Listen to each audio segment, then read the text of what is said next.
ఒక 1000 ఏళ్ళైనా మన్మన్లు మున్మన్లోనే తిన్నా అని తరగదు మాది ఆస్తి. 1000 ఏళ్ళు 1000 ఏళ్ళు కాదు, ఇంకా ఎన్నేళ్ళైనా తిన్నా తరగదు అంత ఆస్తి మాకు. మాకు ఎందుకు ఇవ్వని ఆస్తి, మంది ఆస్తి మాకు అవన్నీ ఎందుకు? ఇవ్వడో పనికి రానోడు రోడ్డు పోయేటో మీద పోయేటోడు చెప్తలేదు అంత. ఇప్పుడు నేను కబ్జా పెడతా, తెలియదా ఆడ పలానా మల్లారెడ్డి భూమి కబ్జా పెట్టిండి, రవికుమార్ భూమి కబ్జా పెట్టిండి అని పేపర్లో రాదా, టీవీలో రాదా? భూమి కనిపించదా? సర్వే నెంబర్ లేదా? ఎంఆర్ఓ లేడా? పోలీస్ లేదా? ఇవన్నీ ఇవ్వడానికి కంప్లైంట్ ఇవ్వడా? నడుస్తుంది కదా, అది రికార్డే కదా. నీకు రికార్డ్ నా చేతులు మార్చుకోలేను కదా నేను. అదంతా బ్లఫ్ అంతా. సో అలా మరి వివాదంగా వచ్చిందని ఈరోజు మిమ్మల్ని ఈ క్వశ్చన్ అడగాల్సి వచ్చింది. వానికి వేరే ఐటెం లేదు ప్రతిపక్షానికి. ఏదో చెప్తాడు బుకార్లు అంటాడు, గుర్రియం వానికి. వాళ్ళు చేసే పని మనం ఇది చెప్తారు వాళ్ళు. కబ్జా అంత ఈజీ కాదు, తెలుస్తుంది ప్రజలకు, అప్పుడే తెలిసిపోతుంది. మేమే నా సొంతం డబ్బులతో ఊర్లన్నీ రోడ్లు వేయించిన, కోట్లు పెట్టి నా సొంతం డబ్బులతోటి 120 గుళ్ళు కట్టించిన. ప్రజలు అందుకే ఆధారణ నాకు. ఒక ఎమ్మెల్యేను మంత్రిని గవర్నమెంట్లో తక్కువ ఉన్నాయి, కొన్ని సరిపోలే, నా సొంత డబ్బులతో చెప్పించిన. ప్రజలకు తెలుసు, అది ఓపెన్ సీక్రెట్ అది. సో ఈ అన్ని ఆరోపణలన్నీ కూడా నిజం కాదంటారు. ఉత్తదే అంతా. కానీ మీరు ఫోన్లు చేసి రిజిస్ట్రేషన్లప్పుడు కూడా ఫోన్లు చేసి బెదిరించి డబ్బులు కూడా వసూలు చేశారని కూడా గలీజ్ మాటలు అన్ని మీరు అంటున్నారు. అది కానీ ఇలాంటి మాటలు కూడా మీ మీద ఇవన్నీ మా తను ఉండదు రవి, మాకు అవసరమే లేదు. నేను పెద్ద ఆస్తిపరుని. నాకు 65,000 మంది స్టూడెంట్స్ ఉంటారు, కోట్ల రూపాయల శాలరీలు ఇస్తాను నెలకు. 10,000 మంది టీచర్స్ నా తన స్టాఫ్, డ్రైవర్లు, అటెండర్లు, వీళ్ళంతా కాకుండా అది పెద్ద వ్యవస్థ. 500 ఎకరాల్లో నా సంస్థలు నడుస్తాయి. నాకెందుకు? నేను 10 మందికి ఇచ్చేటోనే కానీ తీసుకునేటోను కాదు. రోజు ఒక 1000 మందికి మా హాస్పిటల్లో 2000 బెడెడ్ హాస్పిటల్ నాది. 2 మెడికల్ కాలేజీలు, 2 డెంటల్ కాలేజీలు, టాప్ డాక్టర్లను తయారు చేస్తా, టాప్ ఇంజనీర్లను తయారు చేస్తా. రోజు ఒక 1000 మందికి ఉచితంగా భోజనం పెడతా, ట్రీట్మెంట్ చేస్తా, మందులు కూడా ఫ్రీ ఇస్తా, ఆపరేషన్ల కాడికి వెళ్ళి ఫ్రీ చేసి పంపిస్తా రోజు ఒక 1000 మందికి. అట్లా సేవ చేసేటోళ్ళం కానీ మేము ఇట్లా దోచుకునేటోళ్ళం కాదు. ఈ మధ్య నేను ఫేస్బుక్లో చూశాను మంత్రి మల్లారెడ్డి గారు. మరి అది ఈ సందర్భంలో నేను అడగొచ్చో లేదో నాకు తెలియదు, కానీ బట్ దీని మీద కూడా మీరు ఏం క్లారిటీ ఇస్తారో ప్రజలకు తెలియాలి. తమిళనాడు ముఖ్యమంత్రి జయలలిత గారు, ఆవిడకి ఇప్పుడు 11 ఎకరాలు ఉంది. ఆ 11 ఎకరాలు కూడా అప్పుడు మీరు పార్లమెంట్ టైంలో ఆ 11 ఎకరాలు కూడా మీరే ఆక్రమించుకుని, ఆవిడ మీద ఐటీ రైట్స్ జరిగినప్పుడు అక్కడ కొన్ని వందల సూట్ కేసులు మీ దగ్గరికి వస్తే అందులో 10-15 సూట్ కేసులు మీరు పక్కన వేసుకుని అలా ఎదిగిన వాడే మల్లారెడ్డి అనేదానికి మీ సమాధానం. చూడు, దానికి పొంతన లేదు, అంతు లేదు. నేను పాలమ్మిన ఏ ఏళ్ళ కుడతా 70 నుంచి 81 దాకా. బోర్వెల్ నడిపించిన ఏ ఇయర్ కుడతా 80 నుంచి 90 దాకా. పూలమ్మిన ఏ ఇయర్ కుడతా 90 నుంచి 2000 దాకా. కాలేజీలు పెట్టిన ఏ ఇయర్ తెలుసా? 2000 నుంచి ఇప్పటిదాకా. నేను 80లోనే పాలం మీద అయిపోయింది. నాకు జయలలిత ఎట్లా డబ్బులు ఇస్తుంది? ఆమె తన ఇన్కమ్ ట్యాక్స్ రేట్ అయితే ఆమెకి నాకు పొంతనేముంది? ఆమె 11 ఎకరాలు ఈయనే ఉంది, ఇప్పుడు అమ్మింది ఆమె. జయలలిత గార్డెన్ కొంపల్లిలో ఇప్పుడు బిల్డర్స్, ఇప్పుడు లేఅవుట్ అయింది అది. ఆమె చనిపోయినాక ఇప్పుడు వాళ్ళు ఏదో వారసులట ఇప్పుడు అమ్మిర్రు దాన్ని. ఆమెకు నాకు ఎప్పుడో పనికి బాలినోడు చెప్తాడు. ఈ మధ్య బాగా ట్రోల్ అవుతుంది, మీరు చూసారు లేదా? అది మంచిదే కదా, అందులో మన చెడు. అలా ఎదిగిన వాడే మల్లారెడ్డి ఈ కష్టం చేసి పాలమ్మిన పూలమ్మిన ఇవన్నీ ఉత్తమ మాటలే అని చెప్పి అంటున్నారు. సరే, ఉత్తమ మాటలు ఉండొచ్చు, అంత ఫేమస్ ఎందుకైనా చెప్పు.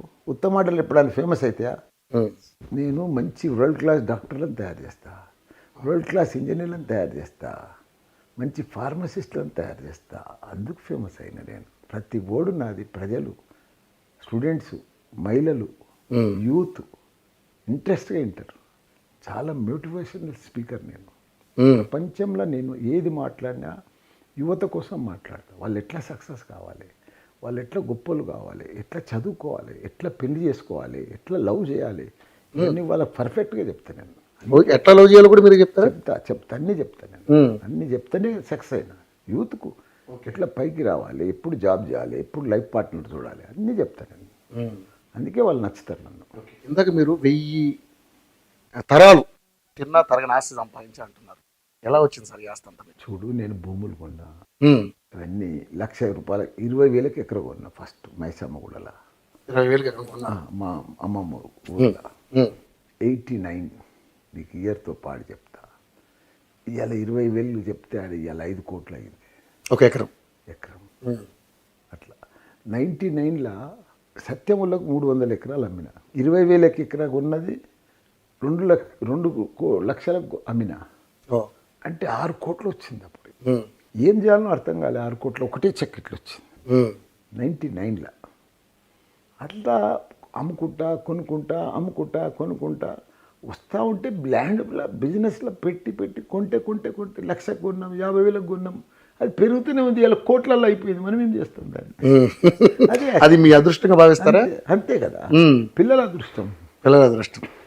సో ఇప్పుడు మీ నియోజకవర్గాన్ని విషయంలో నేను కొన్ని క్వశ్చన్లు అడుగుతాను నిజంగా. ఎందుకంటే ఇప్పుడు చూస్తున్నాం బీఆర్ఎస్ పార్టీ బీజేపీ రెండు కూడా ఒకటే అని చెప్పి రేవంత్ రెడ్డి పదే విమర్శిస్తూ ఉన్నారు.